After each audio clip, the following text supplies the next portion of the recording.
Hey, what's going on, guys? FanBoyAaron back at it again with another FanBoyAaron review. And before I get into what I'm going to look at, last review, Commander Wars Blast Off. I forgot one little thing in the review. Articulation. Head is on a ball joint. You can look up that far.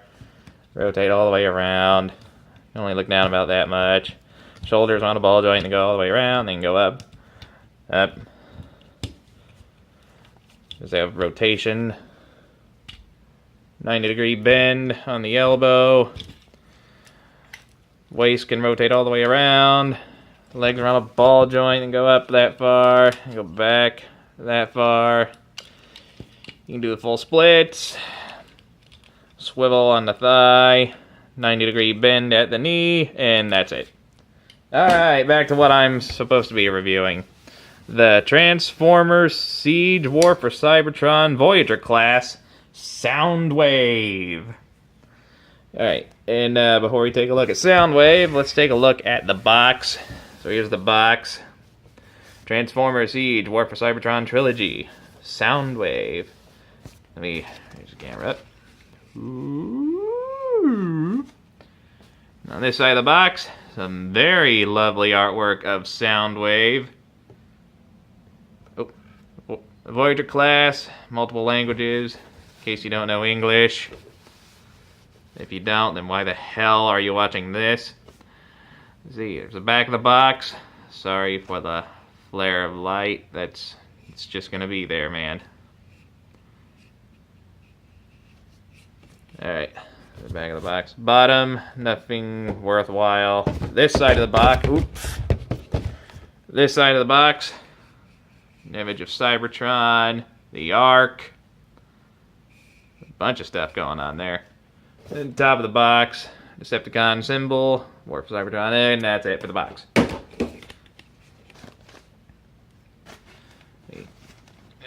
Now, here's Soundwave in his vehicle mode, which is a Cybertronian Star Wars speeder bobsled thing. I don't know what the hell it's supposed to be. And a lot of fans are upset about this because it's a G1 style figure. The robot mode looks a lot like the G1 style Soundwave, and the G1 Soundwave turned into a boombox.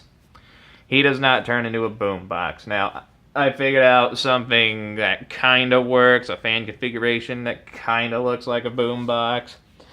I'll show it off in the review, but as it is, he does not have it. Now, on the side of the box, somewhere, hold on, okay, I thought it was on the side of the box, I guess not.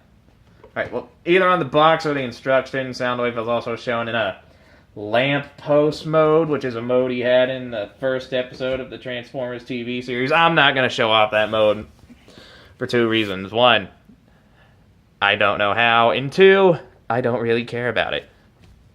Anyway, let's take a look at the whatever the hell this thing is supposed to be. And yeah, even though, let me tell you what I think of this. Now, I do like the boombox mode he originally had, but I don't care that he doesn't have it here for two reasons. One, I never really watched or saw the G1 cartoon, so I don't have as much of a connection to it as most other TF fans. And two, he's fighting a war, and I think a weaponized speeder bomb sledder thing is more effective in combat than a freaking boombox. Anyway, back to the figure. So, as you can see, he is covered in lots a beautiful molded detail, some silver paint here, a little transparent cockpit there, and a lot of that silver battle damage paint. Now, on the majority of the Siege figures I've seen so far, it looks kind of awful, which is why I don't have that many, but Soundwave is one of the exceptions, because it actually looks kind of good on him. Alright. The underside of the vehicle, you can see these are obviously going to be his arms. The back, you got thrusters painted with a little is that silver gunmetal? Gunmetal. A light gunmetal. And, oh god, I wonder what part of the robot mode this is going to be.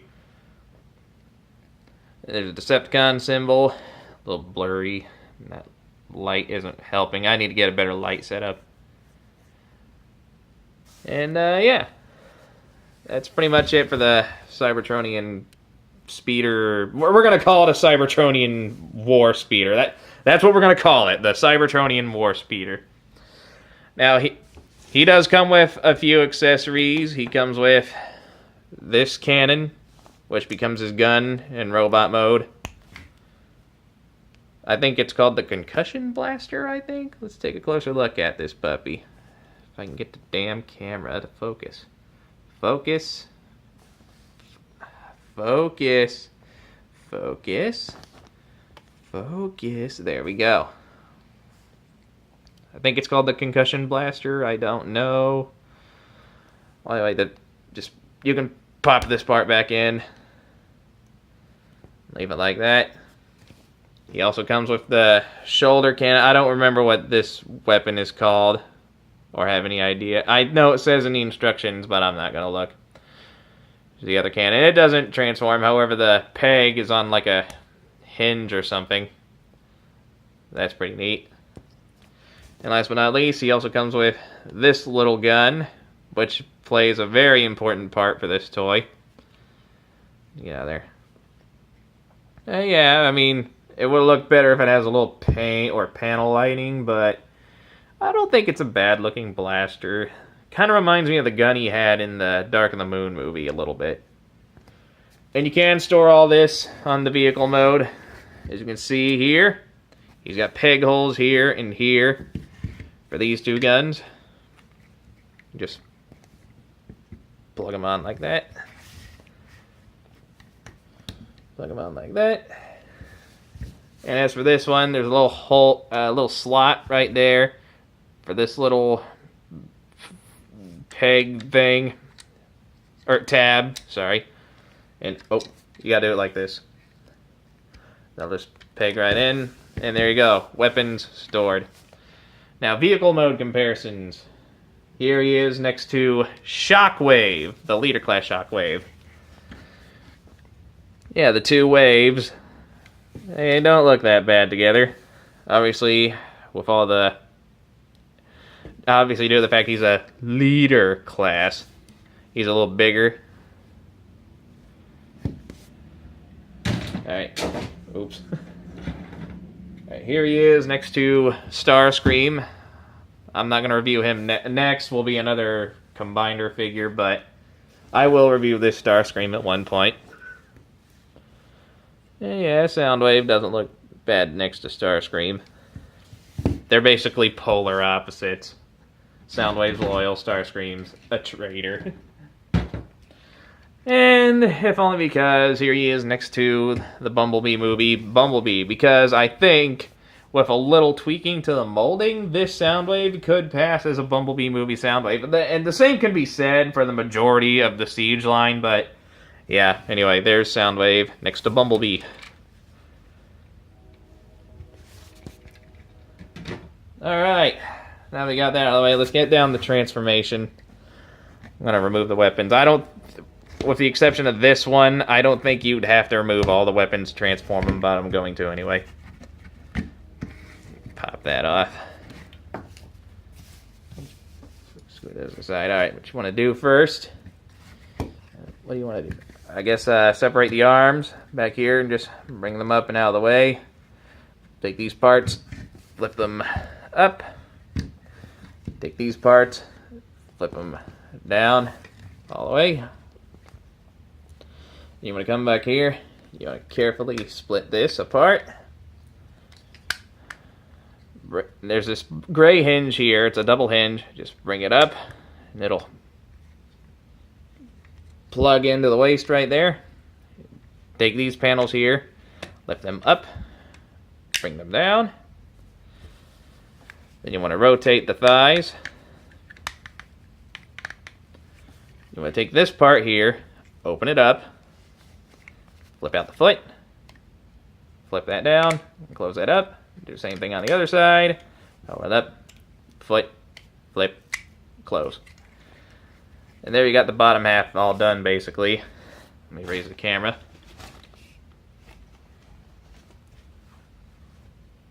Oh, you know, actually, let me show you the radio fan mode configuration I figured out. What you want to do is you want to flip this thing down. Bring this up on top. Bring the arms up. Take the legs. And, oh, right, you want to put the things back.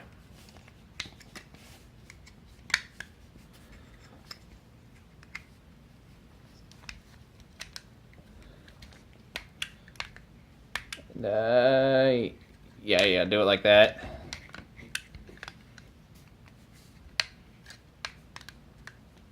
Bring the legs up, like that. Make sure they're as flush against the chest as possible. So you gotta fiddle around with it a little to get it to work for you. There we go. There we go. You take the arms, bring them down underneath the waist. Flip these things back out. Kind of serve as kickstands. You want to bring them out just a little bit like that. And there's the fan mode for the boom box that I came up with. It looks more like a computer terminal than a boom box, but I think it works. I mean, it's the closest thing I was able to figure out. But yeah, back to the transfer. I'm going to change the legs back straight from here. We just put the feet up.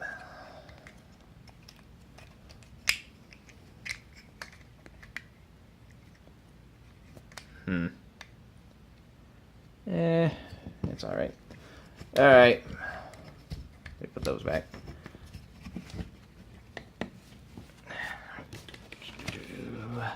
This camera. All right. What you want to do from here is, as you saw, I took that part and I rotated it. Let me show you again, just so you got it. Vehicle mode, that's supposed to be up. Robot mode, when you pull the arm out, just flip that in. And you see these tabs here, we'll plug into that slot there on both sides. And what you want to do now is you want to take the backpack, bring it all the way down, take this part, and you want to rotate it up, bring it out his head, and you want to close that part of his backpack. That tab will slide in there. Bring the backpack down on the hinge, flush against his back like so. And we're nearly done. What you want to do now is you want to flip the hands out like that. And I think we are done. So yeah, there is Soundwave in his robot mode, and I think he looks pretty good. A very nice G1 style Soundwave. Let me just do a quick little rotation here. He's got a little bit of a backpack. It's nothing too obnoxious, though. I think that looks alright. And yeah, these shoulder cannons, you can leave them down like that, or you can flip them up on both sides. I just like to leave them down. Let's bring them closer. Get a look at the robot mode details. As you can see, he has a very nice G1 head sculpt with very awesome light. Okay, I thought that was light piping, but I don't know if you can make it out, but he's got some very decent light piping. The yellow for the eyes, and the nice flaky silver. I do like that. A little bit of gold there for the breastplate. That looks awesome. Little buttons there on his crotch. Those are for the ladies. More of that gold and silver paint on the legs, a little bit of glossy black, a little pink for some reason, I don't know, but overall, not a bad looking Soundwave.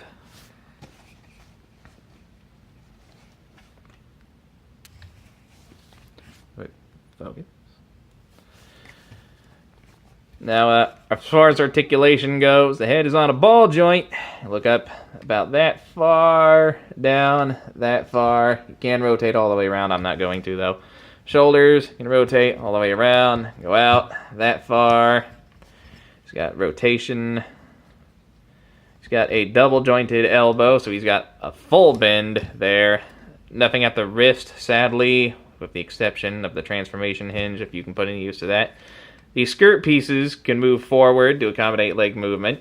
The legs can go up, that high, back, about that far. Oh, well, you can see it. Yep, back about that far.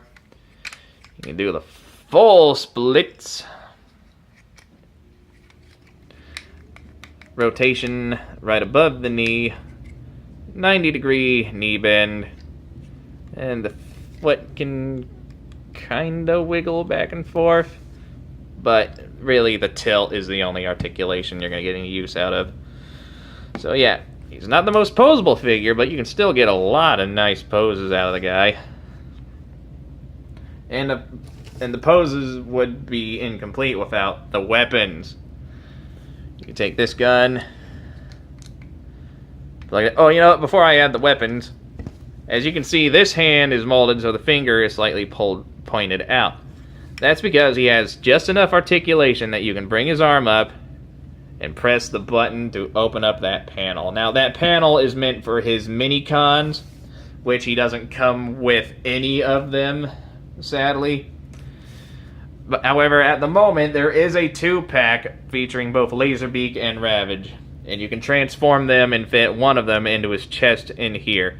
And you press down on this little button up here to open that up, to deploy them. That is a neat little gimmick. I do love that. And for the record, I think every Soundwave figure should come with at least one of his mini-cons. I could care less which one, but that should be a standard for Soundwave figures. Anyway, back to the weapons. You take this gun, plug it into his hand. There's also ports on the side of his arms up here and here, so you can plug weapons there as well. Take this cannon. Give him the classic Soundwave shoulder cannon that we all know and love. Take this gun, push that in, pull that out till you hear it click. You plug it into his hand, and there you go. Now, another gimmick this guy has is something that most, if not all, of the Siege figures have, is the weapon gimmicks. You can take the weapons and combine them. Just take this part. Now, for Soundwave, I've seen 2 weapon configurations. I don't remember where I saw this one, but I'm going to show it off anyway. Take this one, put it back like that, fold this out, plug it in the top here, plug that into his hand, and now Soundwave has a war hammer. That doesn't look half bad. I think that works. Definitely a hell of a lot better than the other weapon configuration. Take the shoulder cannon. I don't quite remember what you're supposed to do. I think, and don't quote me, but I think you're supposed to, hell, what are you supposed to do? I think you're supposed to, you know, I'll be right back. Okay, I figured it out. Sorry, it's just I never use that weapon configuration. I don't plan to for displaying him, but what you want to do is you want to take this gun, plug the small end of this little contraption in this side, take this one, plug it in like that, and now you got a big, long, I don't know what the hell this is supposed to be. I don't care, I'm not using it. I prefer classic Soundwave style weapons. Plug it back into his shoulder. Now, I like the design of this guy. If it had a little blue on it, I would definitely use it a little more as far as displaying him, but I just like to leave it pegged into his back. And you can peg the other weapons back here too if you want to store them. Alright, that pretty much sums it up. And robot mode comparisons. Here he is next to Shockwave, both with and without his extra stuff. And you know what? Let's see if we can fit all 3 of them in here. Soundwave next to Shockwave. And here he is next to Starscream. Out of all the Decepticons throughout the majority of the Transformers franchise, these 3 are probably the most well-renowned. And yeah, they look pretty freaking awesome together. I love the way this looks. Absolutely beautiful. And again, only because here he is next to Bumblebee. Bumblebee movie, Bumblebee to be specific. And again, little tweaking to the molding. This could totally pass as a Bumblebee movie Soundwave. And I think that's pretty much it. Now, at the time of release, he was about $30, and he currently stands at six and a quarter inch. And yeah, granted, he may not be his classic boombox mode, but he is still a very great figure, a very awesome buy. If you can find this guy, I would highly recommend it, and I will definitely be getting the Minicon 2-pack of Ravage and Laserbeak and reviewing them as well, if only to actually get some use out of this gimmick here. So yeah, if you enjoyed this review as much as I did, hit that like button, leave a nice comment, and enjoy the rest of your day. And remember, oh, you know what? One more thing. I mean, might as well. Is there a place to plug them in? Oh, yes, there is. If you want to attach them to a stand, there is a little butthole right up there. So yeah, you can totally attach them to a stand if you want. And I forgot to do that with Blast Off, but I don't think he had a peg hole anyway. Well, yeah, this has been the Transformers Voyager Class Siege War for Cybertron Soundwave. If you enjoyed the review as much as I did, hit the like button, leave a nice comment, and enjoy the rest of your day. And until then, I will see you all next time. Bye-bye.